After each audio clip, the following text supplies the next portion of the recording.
যারা হ্যাংলা পাতলা শরীরটা তাদের খুব স্থির, তারা লম্বা রাস্তা হাঁটতে গেলেও তারা ক্লান্ত হয়।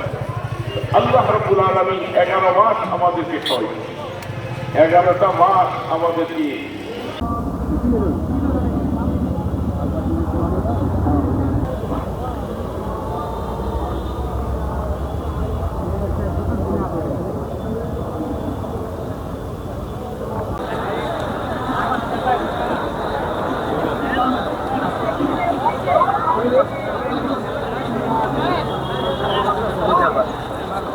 জুমা, রোজার প্রথম জুমা, সেই সুবাদে আমরা সবাই একসাথে নামাজ পড়ার কারণে দেখা গেছে একে অপরের প্রতি আন্তরিকতা, ভালোবাসা এটা বৃদ্ধি পাবে এবং আমরা একে অপরের জন্য দোয়া করব। আল্লাহর কাছে অবশ্যই চাই যেন আমরা সবসময় ভালো থাকি, দেশ ভালো থাকে এবং দেখা যায় 30টা রোজা আমরা রাখতে পারি।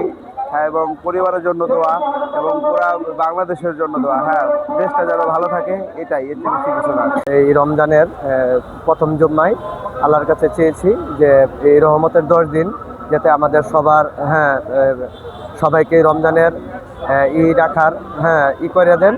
আর আল্লাহর কাছে চেয়েছি যে সকলের জন্য দোয়া করেছি যেন আল্লাহ পাক সবাইকে এই রহমতের 10 দিনে রোজা রাখার তৌফিক দান করেন।